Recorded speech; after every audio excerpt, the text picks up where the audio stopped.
Blending colored pencils is a skill every artist should learn, and today I'm going to teach you the best blending method for beginners that I use almost every time I draw. You don't need solvents, you don't need extra tools, all you need is a set of pencils. If you've just done a search for how to blend colored pencils, then you've probably seen that there are a lot of different blending methods and a lot of different tools that people use to help them blend pencils. So many that it can be overwhelming if you're a beginner.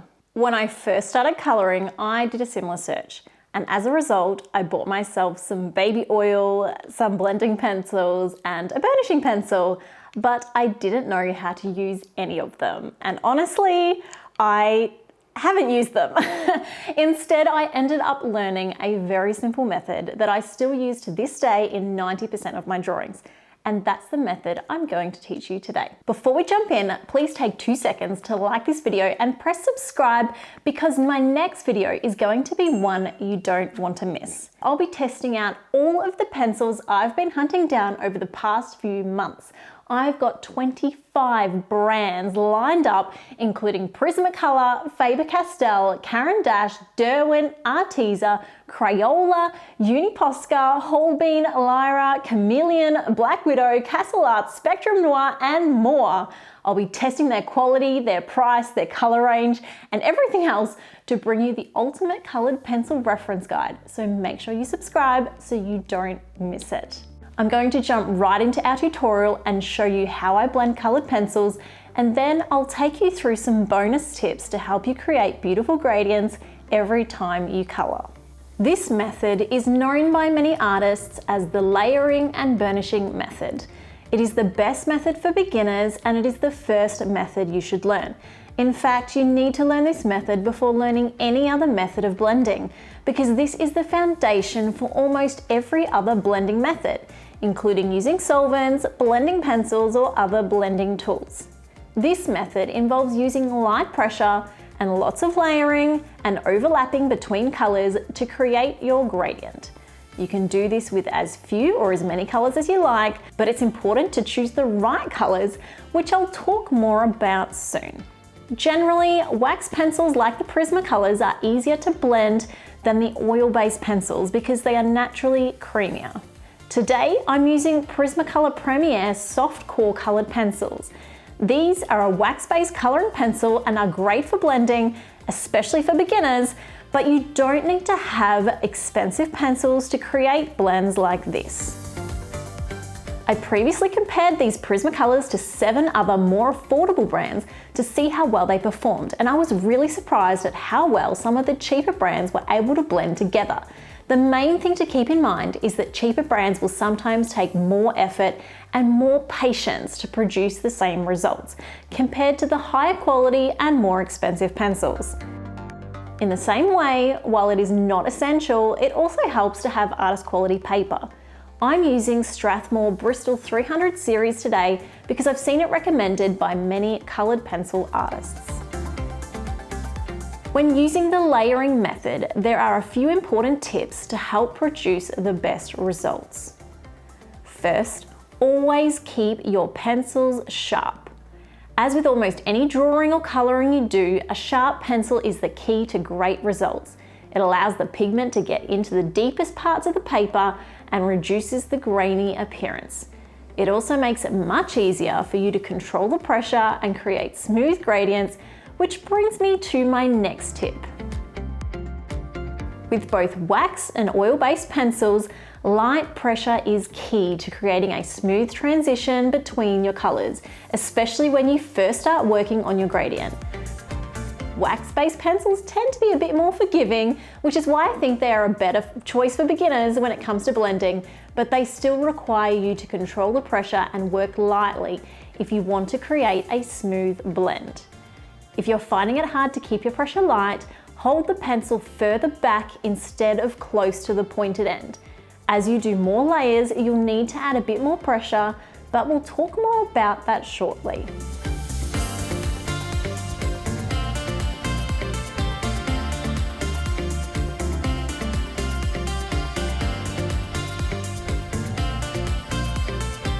Next, use fine circular motions, as this can help to avoid harsh line marks.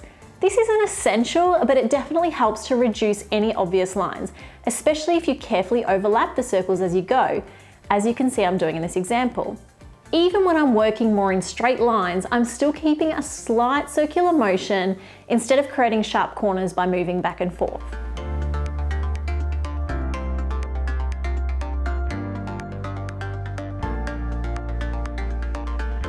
And my final tip before we move on to burnishing is to change direction regularly. Much like the circular motions, changing the direction you are drawing can help reduce any lines that start to appear from your pencils and can keep the overall smooth texture we are going for.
Now let's move on to burnishing.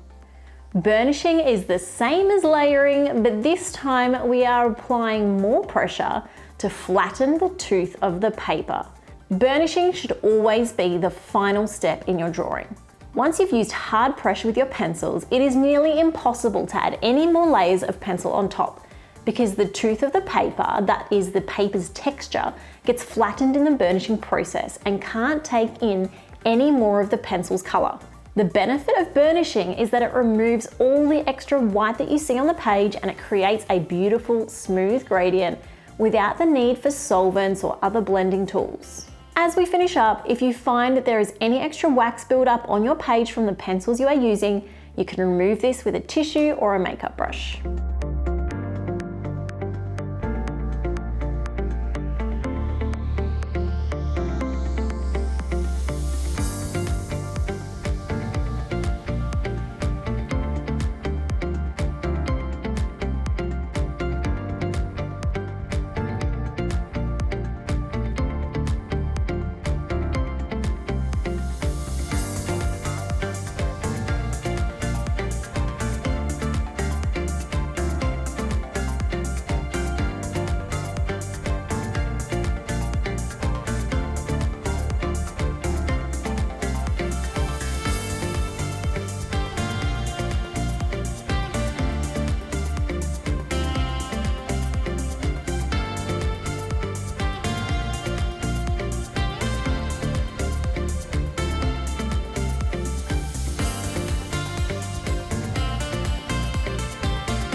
There's an important step before you start coloring any gradient, and that is choosing the right colors, because not every color will blend well together.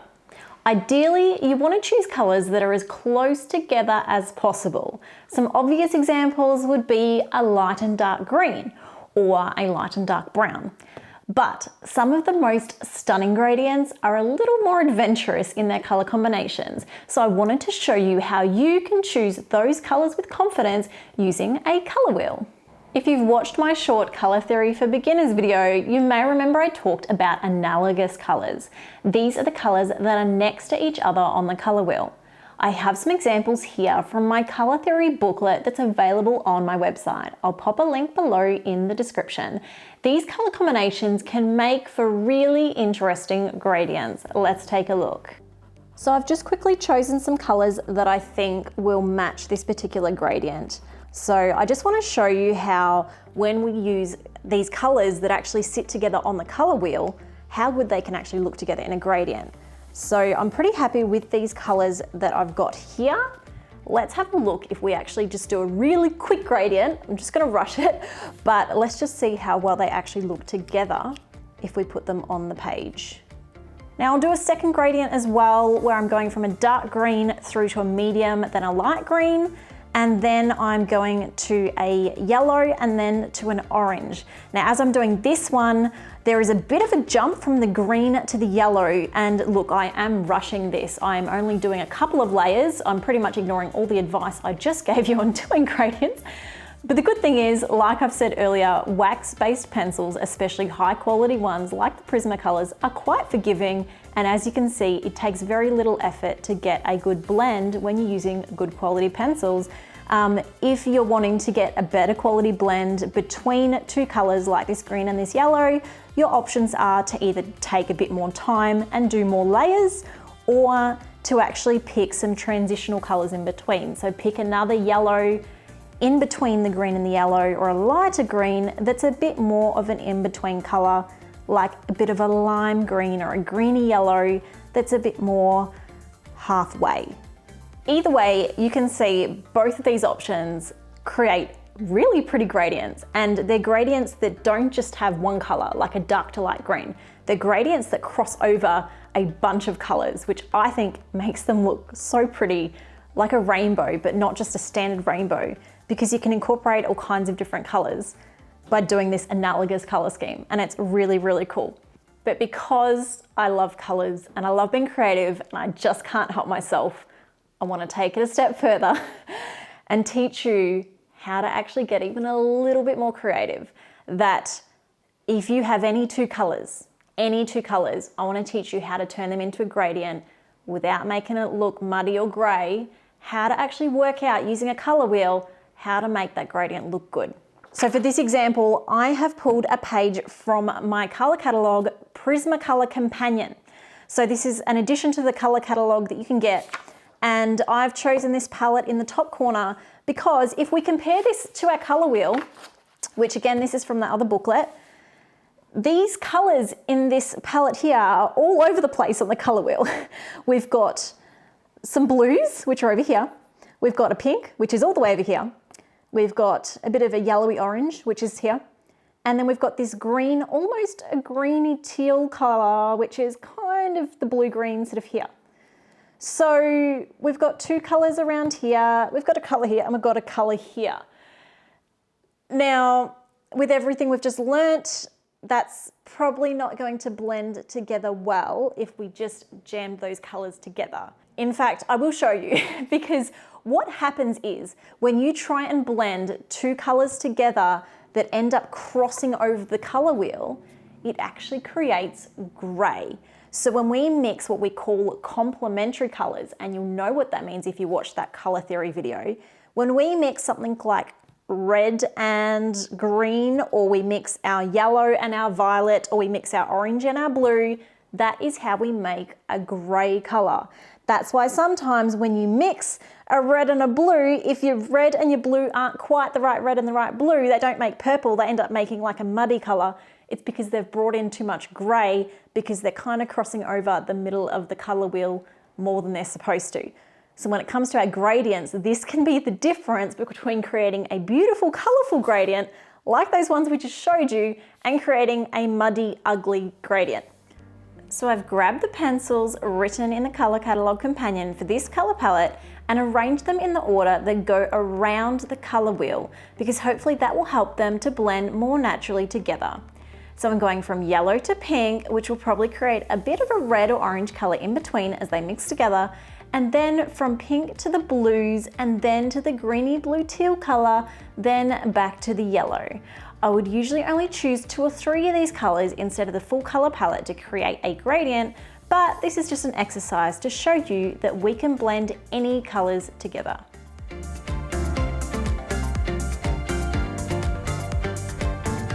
So again, because we're working with good quality pencils, even though these colors aren't that close together, they do actually blend together quite well.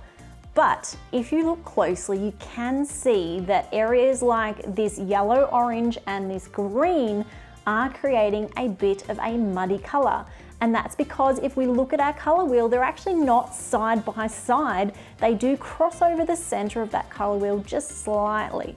Now this is actually very easy to fix, and what we're gonna do is add some colors in between, and I'm going to take my color wheel, look at what colors are actually in between those colors. So we've got our green here, we've got our yellow orange here. I'm going to find some pencils that fit within this middle range, and I'm going to use those as my colors in between these 2 sections. And that's going to bring that brightness so that the gradient travels around the color wheel instead of trying to take a shortcut through the middle. The same applies over here. I'm going to again tell my gradient basically to take the long way around via the orange, via the red to the pink, rather than trying to take a shortcut right through the middle through our big gray muddy section. So we're going to find these other colors, we're going to add them in that space there, and that's going to create that gradient in that section, and we're going to see what difference that makes.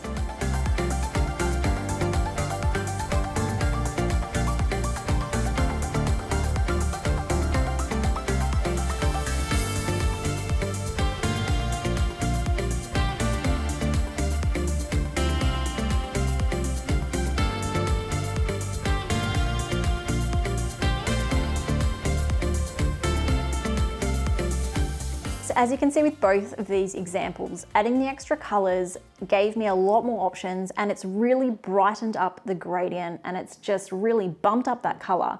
I really like how this first one turned out. To be honest, I don't really like the second one as much, but I actually would probably never put this particular greeny blue and this kind of yellow orange in a gradient together. So I'm actually not that fussed because I just wouldn't do that. I was using it as an example that you can pretty much put any colors together. So that's just a personal preference that I'm not a fan of those colors. But my point was, whenever you're wanting to mix these colors, you just need to use a color wheel and try and find those transition colors in between. And the more colors you add, the better result you will get. While I personally only really use the method we've just discussed for blending, there are some other blending tools available that you can use to blend colored pencils. These include blending stumps, blending or burnishing pencils, white pencils, which you can get in most artist sets, and blending solvents. I have another post on my website where you can learn how to blend with odorless mineral spirits, a white pencil, or a blending pencil in more detail. So you can check that out at the card above if you're interested in learning more about either of these methods. My advice is always to learn the layering and burnishing method first and then experiment with some of these other tools.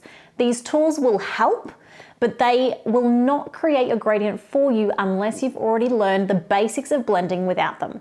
Their job is to speed up the process or to help you have more control over your work. But they all take practice, and you still need a basic knowledge of layering and blending first if you want your gradients to look good.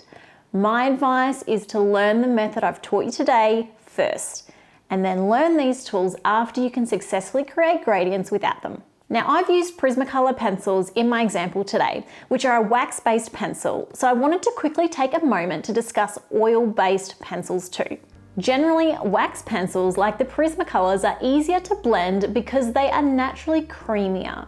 Oil-based pencils like these Faber-Castell Polychromos are better for fine details, easier to keep a sharper point, they're not as crumbly or waxy, and there's no wax buildup on the paper.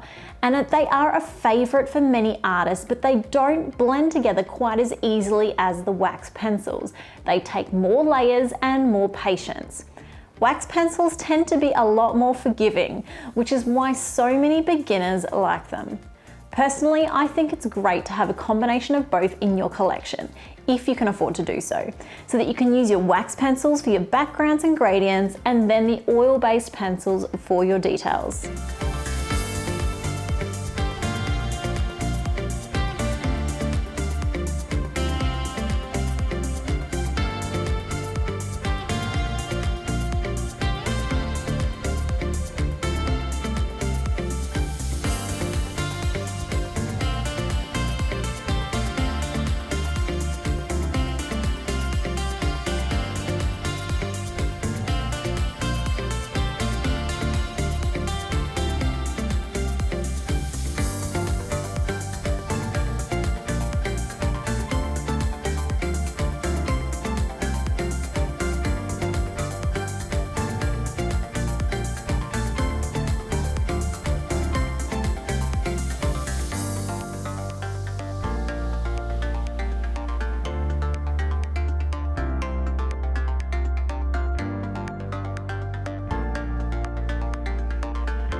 You don't need fancy tools, solvents, or even expensive pencils to create beautiful gradients with your colored pencils.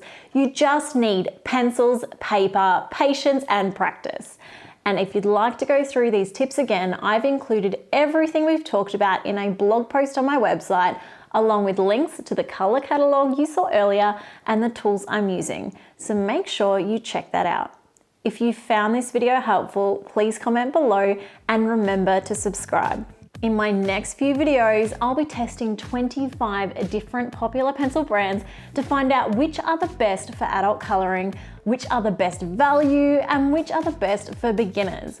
I'll be testing their quality, price, color range, and more to bring you the ultimate colored pencil reference guide. So let me know in the comments if there's something specific you'd like me to include in my tests, and I'll make sure you subscribe so that you don't miss the results. That's it for this tutorial, but I've got another video right here for you, so please stick around and keep coloring with me a little longer.